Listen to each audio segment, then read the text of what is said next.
This podcast is recorded on the traditional and unceded territories of the Musqueam, Squamish, and Tsleil-Waututh people. British Columbia, I've seen your mountains high, seen your pretty rainbows and your blue crystal skies, watched your winding rivers as they flow around the bend. To me you're not a stranger, you'll always be a friend. Coming to you from the West Coast, this is Politicos. Today is July 19th, 2019, and this is episode 147. Politicos is the BC Politics Podcast. Tell us what you think of the show by leaving us a review or get at us on social media. Most importantly, help us build the show by throwing us a couple bucks a month at patreon.com/politicos. I'm Scott Lundebaum. And I'm Ian Bushfield. On today's show, trains are good, and if you disagree, you can stop listening now. Politicos is in partnership with BC Today, British Columbia's daily newsletter dedicated exclusively to BC politics. Sign up for a free trial to have unique coverage of the BC Legislature delivered to your inbox every morning. Listeners to Politicos enter the offer code CITIZEN for access to a special rate. For your free 2-week trial of the newsletter, go to britishcolumbiatoday.ca.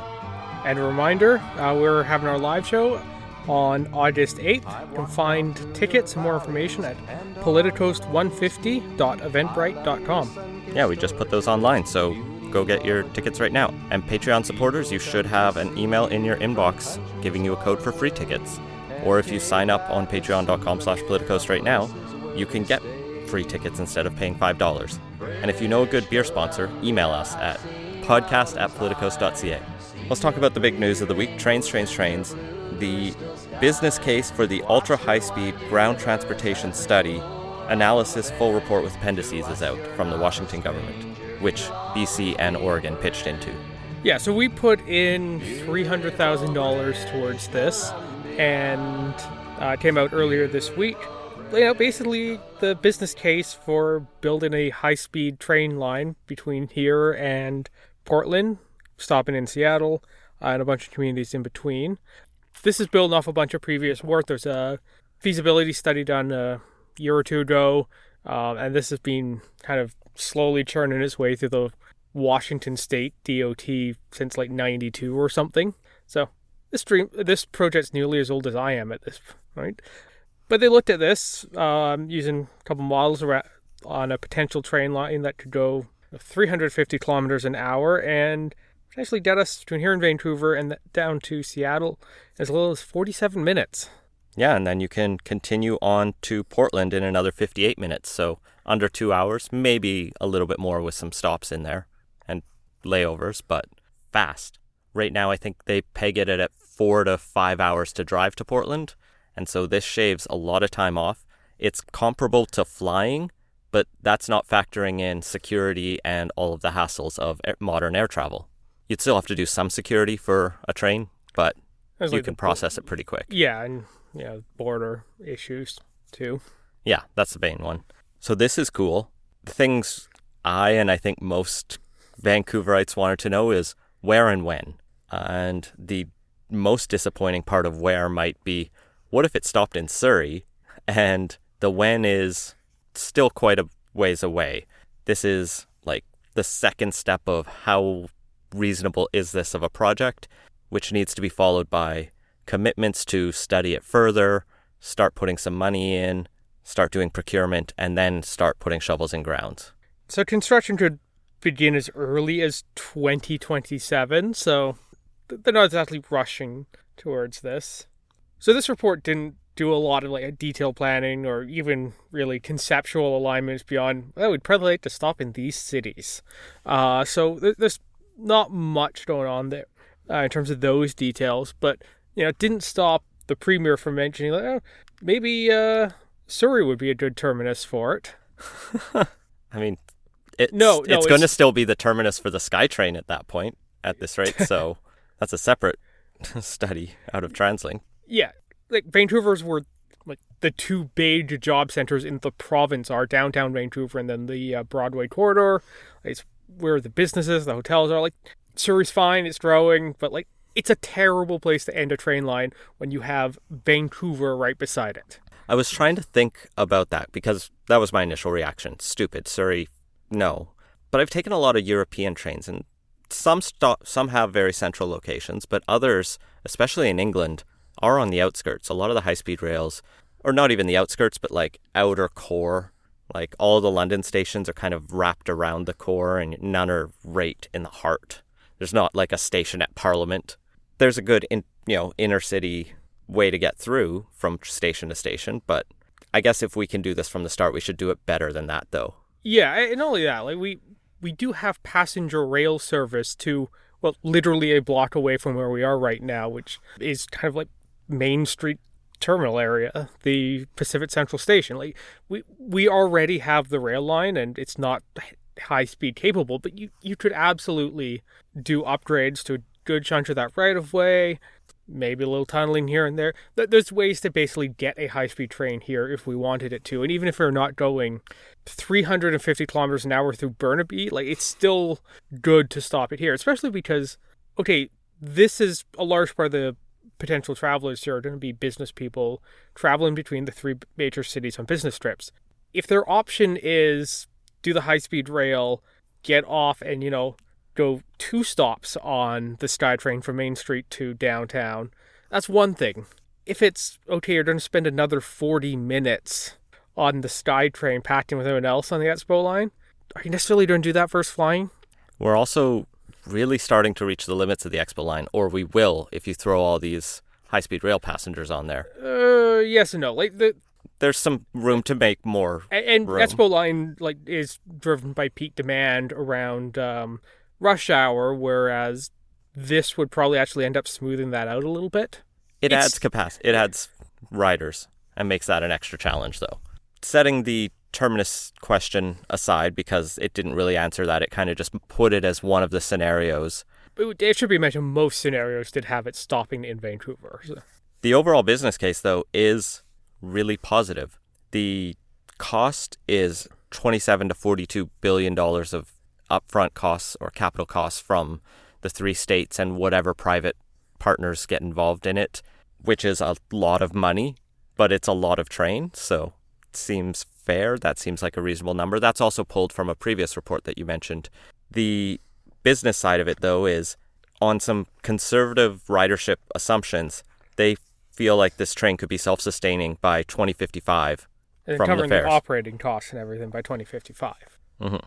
If they're undershooting ridership by even 10%, that self-sustaining date becomes 2040, which is then only a few years after it opens. And that's pretty good. Yeah, overall the numbers here are actually pretty great. And even if you assume they're overestimating, like when you get into the broader economic growth questions, like I always have my skepticism around there, but there are some very positive numbers in there. So they estimate to trade up to $355 billion in economic benefits. Now, even if you assume they've overestimated by a factor of 4, it's still a net positive project. Yeah. And along with that would be another 200,000 jobs, both in not just building the rail, obviously, but in all that spin-off economic development. So that's very positive. Now, some of the spin-off benefits are a little more tenuous. I did read there was a bit about housing affordability in there, which it emphasized this would need to go in conjunction with a lot of other changes like zoning and supply and demand. And I'm like, is it worth bringing up at that point? I mean, you saw this in California with their recently canceled high-speed rail project, where some of the... Well, actually, they have a much worse housing crunch than we do, surprising as that can be. And there was definitely talk about, okay, the high-speed rail line there will allow, the affordability question go away because everyone can live in Bakersfield and then high-speed rail to LA or San Francisco. The people who say things like that have never ridden high-speed rail anywhere in the world because it's not an affordable commuting option. Yeah. It's good for like inner city travel, but... Yeah, it's good for your weekend trip or, a couple times a year on vacation or if you're a business traveler. Yeah, now maybe there's like if you're doing like daily trips, there's probably a fare structure, like in theory they could come up with where it doesn't become, that expensive, but... Yeah.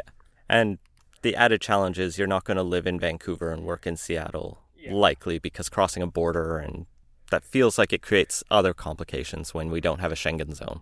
Yeah. That's also kind of another way to just sprawl out. Like, it's better than automobile-centric sprawl, but it's still sprawling, in effect. But that aside, still lots of positives. One of the real positives is saving lives, it points out that rail is very much safer than cars, safer than buses, and even safer than airplanes. And people like to think airplanes aren't safe, but they're super safe because of how much effort we put into it. And fewer people die in rail accidents than that, and so good. One of the other benefits, of course, it's cleaner. So air travel can vary quite a bit on what its carbon impacts are, but for kind of the shorter stuff within this corridor, that's actually kind of some of the worst air travel for pollution, because you don't get the big benefits of being able to cruise for like 8 hours plus. It takes a lot of gas to take off. It takes a lot of gas to take off. Like, I think you can burn up to 20%, depend on the situation, just to get it airborne. And then, but yeah, once you're at cruising speed, airplanes are actually fairly efficient if the only thing they did was cruise. It's everything else that becomes a problem. But because, these short hops between here and Seattle or here in Portland, you don't get to do that for 8 hours plus, that efficiency is a lot less. So this is one area where rail can really shine, is these kind of shorter distances. Even if we have to rely on a diesel train, but there's a good argument to make this electric. Yeah, it'll probably be electric, I think. The study also points out that it's better than two competing alternative technologies, future technologies, let's say, maglev and Hyperloop.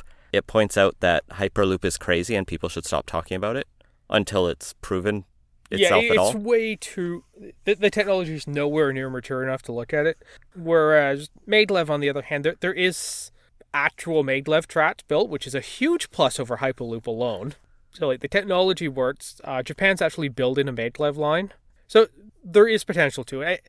And the report doesn't rule it out the way it does Hyperloop, but it does say that once the next phases of project scoping go ahead and more detailed analysis happens, it should be looked at, but only if it has a compelling business case versus conventional high-speed rail. And it points out one of the bigger risks is conventional track is very resilient to earthquakes and other natural disasters, whereas maglev, we're not as sure. And given we're along a pretty active seismic region, you want to make sure this is something that is a little bit more hardy. Yeah.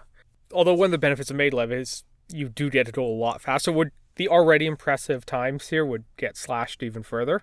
Short-term benefit over long-term. Well, yeah. But yeah, we don't really have as good a sense of how resilient those tracks are.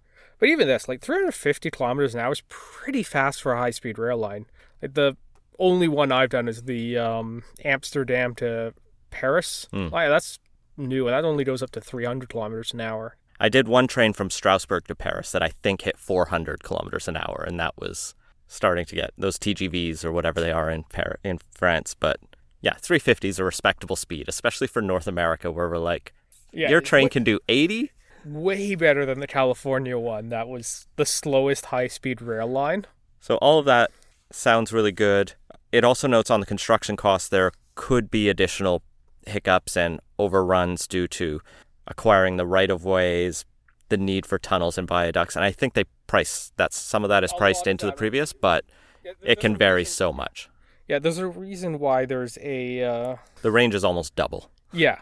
There's $18 billion of uncertainty in what could be a $24 billion project on that. So there's, quite a bit of range in there. But you kind of need that, though, because there's a lot of stuff, like the Canadian section base of the existing rail track is pretty much unusable for high-speed rail. So you would have to do a lot of property acquisition in the already expensive land markets of the Lower Mainland. Well, and the report closes off with some next steps, which is promising. It lays out a possible governance memorandum of understanding, I guess, for the three jurisdictions, the states and the province, to start sketching out and building out to continue this case. Points out we're going to need environmental assessments, starting all that procurement, but there's a pathway. One of the jokes in Canada that you, I think, have said several times on this podcast about high-speed rails is, it's just one more study away. But this seems like an actual step forward study, and even Premier Horgan seemed to express some cautious optimism towards that. Yeah, I think there's a certain amount of political buy-in on both sides of the border on this one, which, does make it more hopeful. I think no one's ready to sign a check yet, but everyone's moving it inch by inch forward. I think there's still some skepticism among British Columbians of, is this the highest priority for us? There's homeless, all these other problems. That's the pushback I've seen a lot. Yeah, you've seen that a lot, and you've responded to it a lot. So yeah, respond to it. I think the big thing here is these are fundamentally two different questions on whether or not we build this versus expanding transit in the lower mainland here, which is at least my Twitter bubble was mostly doing. Honestly, what else should we do with this money? Because how we move people around just day to day, getting to work, their lives is a much different problem than how to reconnect to the broader Cascadia metro region and the world in general. And you need different solutions for both of those. In addition to that, the government actually isn't really that constrained when it comes to large infrastructure projects and spending on it. We bought a pipeline. Yeah. I mean, that was the federal government, but they just found the money and did it. Yeah, BC has a good credit rating. Going into that actually on an account that doesn't actually bring on all that much debt because you buy an asset with that, so it's kind of zeroes out in some ways too. They can build a SkyTrain line all the way to UBC and I don't know, maybe Langley at some point, and also do this, especially if the US is kicking in half, 2/3, whatever it is. Take that $42 billion number, assume we split it kind of three ways between the three states, and then the federal government in BC split half. Let's $7 billion for BC. Yeah, I saw when I was scrolling the global news story, the video was playing in the background and it was comparing capital cost projects of other major BC projects, and it was Sightsee Dam, $10 billion, SkyTrain to UBC, $7 billion. I'm just kind of making these numbers up, but we have lots of projects in the billions, and what's one more? Mm-hmm. Especially if it's a cool train.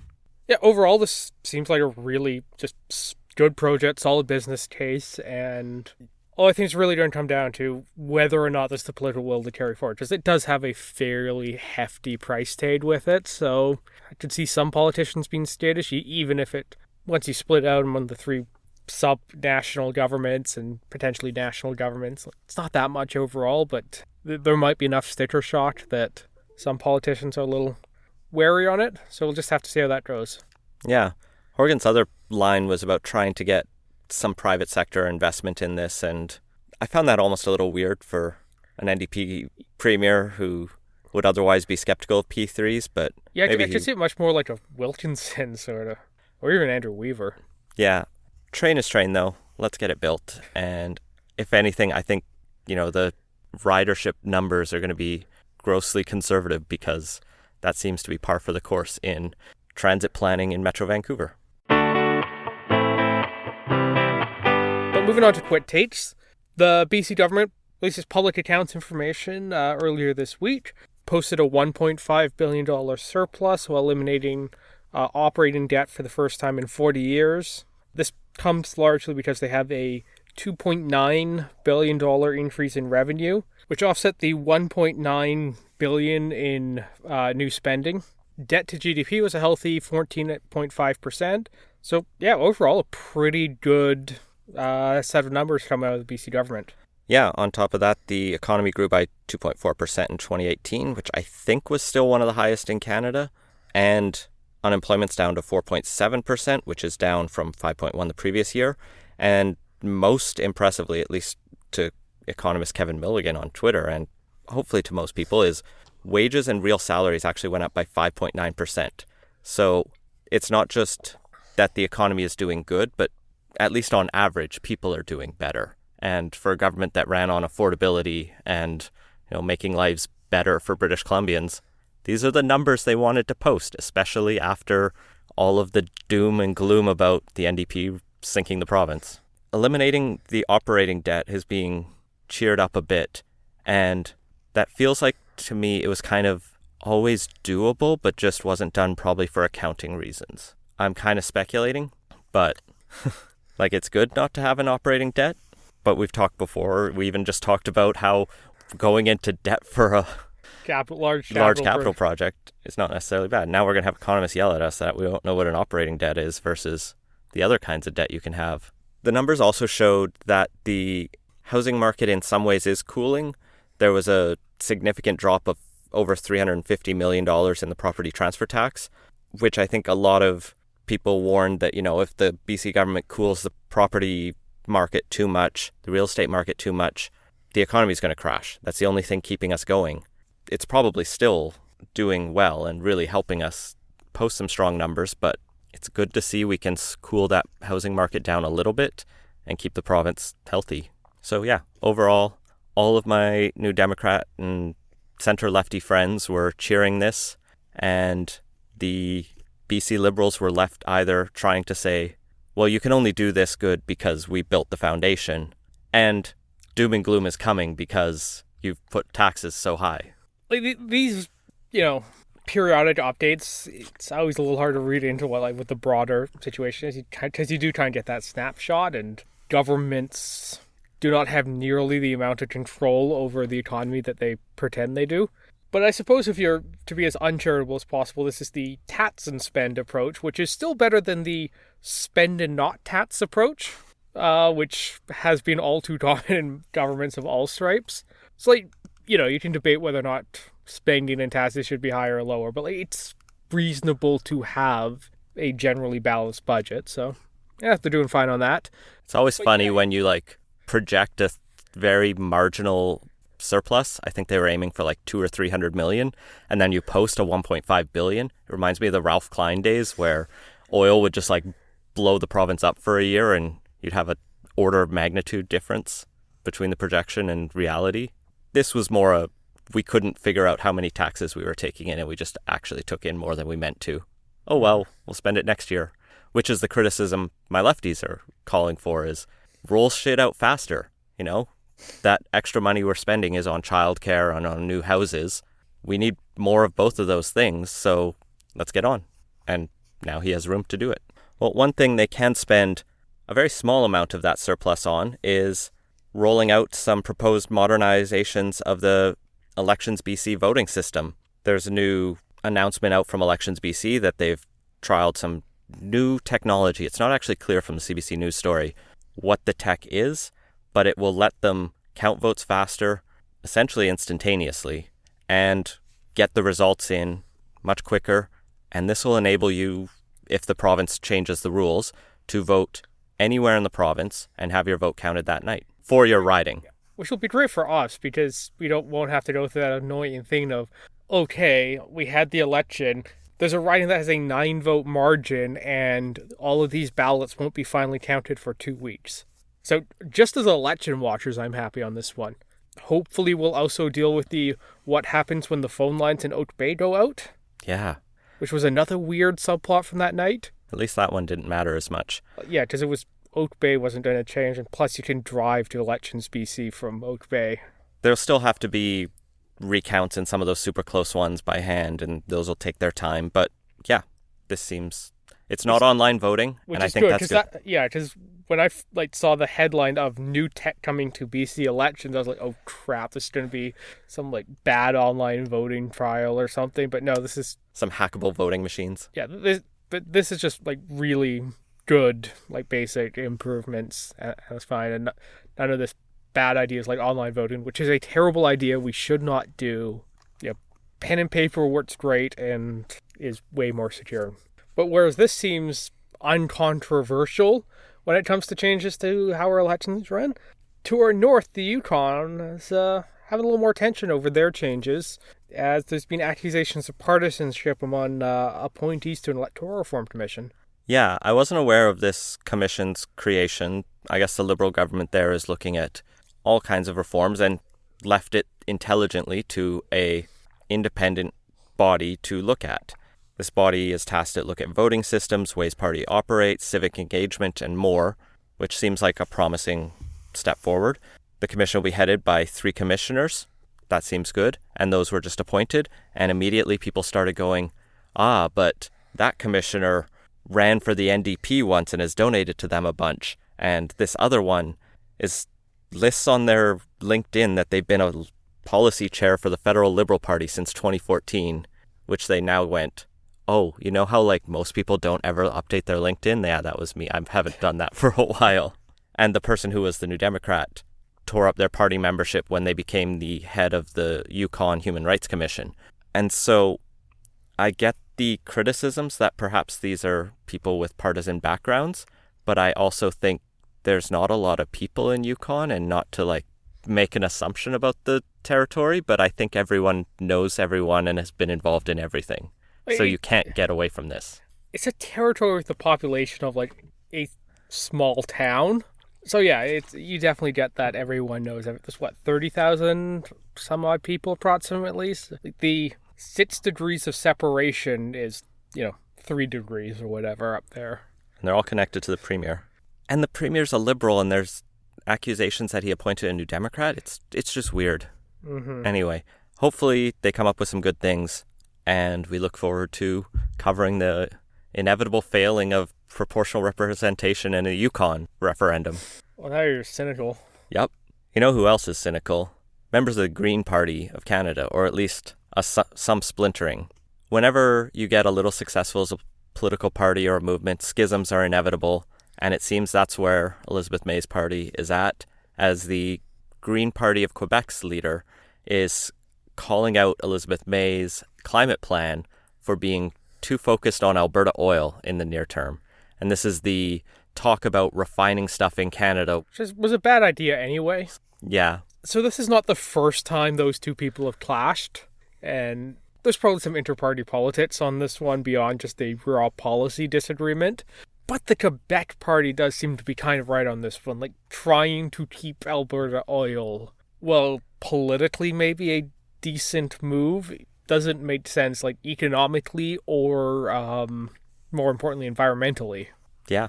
It'll be interesting to see how this plays out longer. I think this is probably more of a just, oh, look, someone within the Green, like it's just a bit of played up for the news. They found someone who's speaking out, well, Elizabeth May is on the rise, who has some tenuous connection to her. I mean, he is a Green Party member, but longer term, will more people start to notice that there are some inconsistencies in the Green Environmental Plan, as there are in all of their plans. No party has a perfect plan on anything, but, I'm willing to call it the NDP's inconsistencies. We'll call it the Conservatives. Well, I guess they're consistent in not having one. Or they have a plan, but it just doesn't do anything. They have a bunch of stuff that are basically attacks, but are very clear that they're not taps in anything when it comes to the environment. So, yeah, no, they have massive inconsistencies in there, too. It's the trouble of having the spotlight on you. Elizabeth May's wanted more attention for a while, and now it might come back to bite her.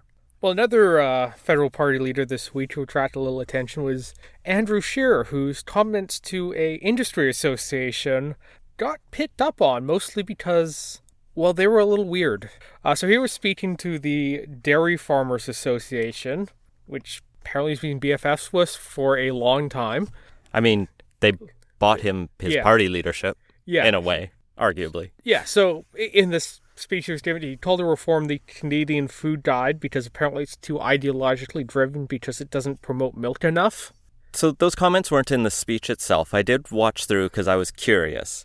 The first thing he does is spends, his 30 minutes talking points, talking about how much he loves supply management, how much Trudeau isn't standing up for supply management in the NAFTA renegotiations, and how that's all just been concession after concession.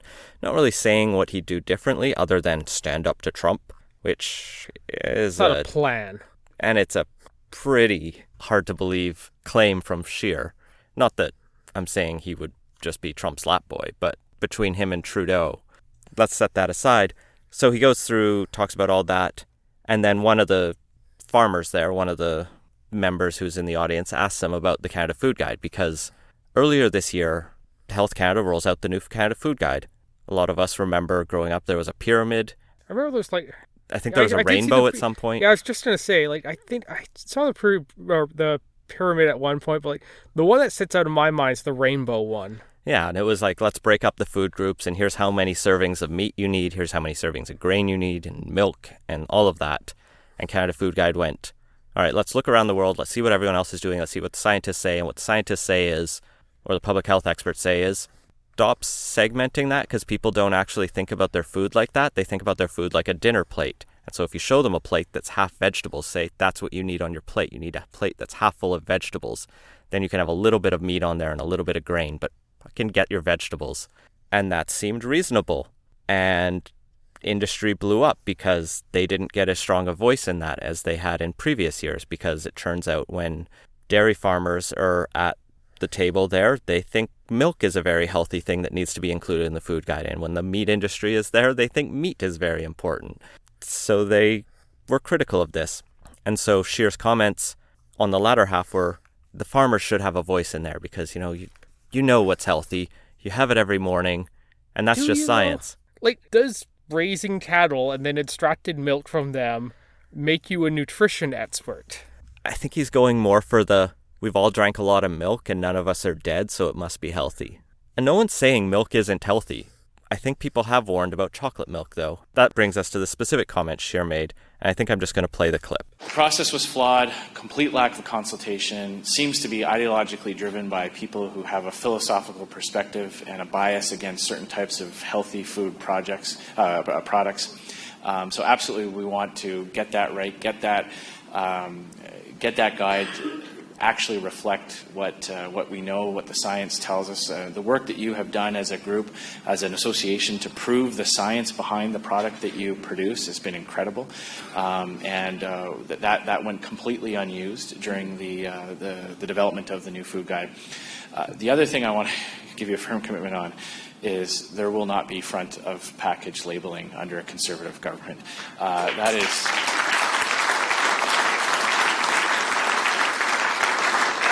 I truly do believe that chocolate milk saved my son's life. He is the pickiest eater you've ever met, and there was a period of time where he was like from the time he was about 2 to the time he was about 6. He was eating toast. He would eat bacon. He would eat very plain grilled meats, and we couldn't get him to eat much else, and so we're really worried about where was he going to get his calcium and other vitamins. And he loved chocolate milk, and he would drink chocolate milk by the tumbler full, and that. So he was on a steady diet of chocolate milk. The idea that these types of products that we've been drinking as human beings and eating as human beings for millennia, that now all of a sudden they're unhealthy, it's ridiculous. And the idea that the government has a role to play in putting those types of things on the front of packages, we've got nutritional information on products, and I'm a big supporter of that. And as a parent, and as someone who's trying to lose some weight, I often, will go and I'll say, okay, this product has this many calories, this product's, and how much am I getting on different vitamins and things like that, and I can make all those decisions myself. I don't need the government to come along and put a big red sticker on something just because somebody in an office thought that I shouldn't be eating that. I think it's not based on sound science. It's gonna have a very negative effect on this industry. So I can give you those 2 firm commitments pre-campaign right now. So yeah, chocolate milk saved Andrew Scheer's child's life. He says it half jokingly, but it was weird. Yeah, I'm not. If you're going to be promoting the whole milk is healthy thing, maybe don't lead with the chocolate milk stuff. Well, it comes back to this front of package labeling that they're upset about, that his comments lead off with. So I think the concern is that chocolate milk is going to get a label on the front that says, hey, this is high in sugar, maybe consider a healthier option. That's terrifying, apparently, for chocolate milk producers who want to make sure your kids can just keep buying. You can keep buying your fucking chocolate milk. Yeah. Also, it's chocolate milk. Does anybody think that a chocolate beverage is healthy just because there's some milk in it? And it is, yes, it's still better than not getting calcium.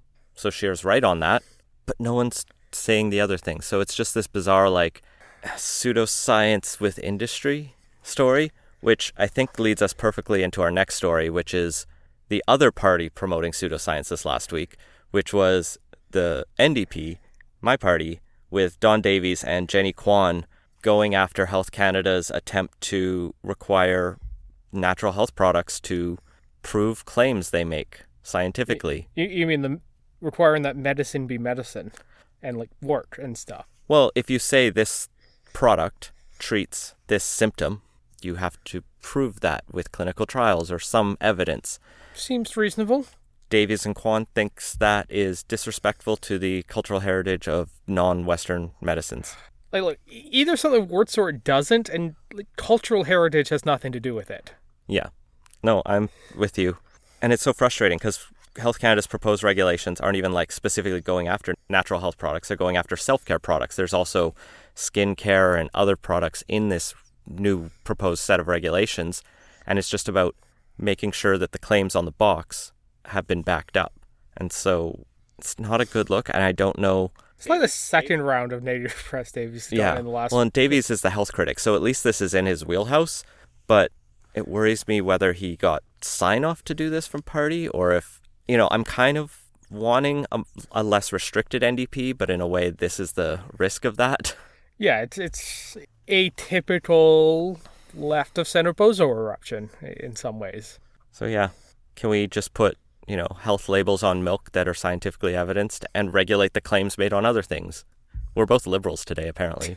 Yeah, no, there absolutely should be labels on this because consumers need to know. Unless you went to med school or did a pharmacy degree, you're not going to know what works and what doesn't. And you do have to rely on some level of information on packaging and everything else. And it's entirely reasonable that be regulated to say, if it's claiming to do something, that it actually has to do that thing. Yeah, it's a basic truth in advertising level restriction. The labels on the front are you look at the back of a package and you can see calories and vitamins and stuff, and that's useful, but doesn't always mean anything to most people. And so just saying this is high in fat, this is low in fat, seems like a nice, simple way to convey otherwise difficult to grasp information. Oh yeah, and just to cap it all off, the group that Davies and Kwan were hacking for is the Health Action Network Society, who has taken some bold stances like, hey, maybe vaccines are actually dangerous, which is the great kind of group to affiliate yourself with. Yeah, I'm not sure you want to necessarily be with pro-polio people, but He's not my MP. Kwan is mine, though, so yeah. Unfortunately, it's about as safe a riding as it gets, so... David is most likely to hold his riding too, though it's less certain. But yeah, no, Kwan's pretty much guaranteed re-election, which annoys the hell out of me because of stuff like this. First past the post, the best system, though. But moving on to our final quick take. News out of the BC government today is that they are dropping the personal limits on bringing in liquor to the province. So, come out, you're welcome to come to BC. You can bring as much crappy mass market beer in as you want. So a couple of provinces have done this already. Saskatchewan and Nova Scotia. PI is looking at it as well. Notice New Brunswick isn't on there. But so yeah, come on. Well, you're welcome to come to BC. And before this, there was a limit of 3 liters of spirits, 9 liters of foreign wine or 12 bottles. There's no limit on Canadian wine was all you can drink. And 25.6 liters of beer, which is such a meaningless number to me that I think it's around 76, 77 cans or bottles. That's still a respectable amount of beer.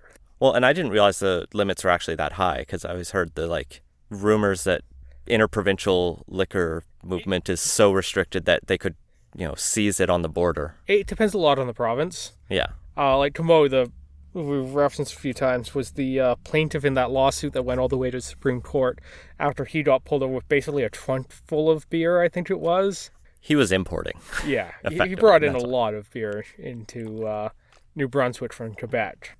But yeah, it really depends on the province. And now you can bring as much as you want here, so yes.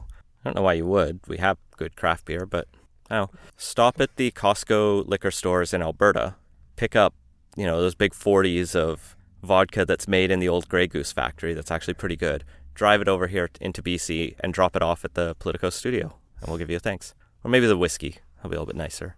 And that has been Politos. Find links to everything we talked about at politos.ca. If you're a first-time listener, make sure to subscribe and let us know what you think. Support the show and get access to our exclusive Slack channel at patreon.com/politos. And if you have ideas for the show, feel free to send them to us. Our intro music credit is Beautiful British Columbia by Sophie Plotnikoff. Thanks for listening.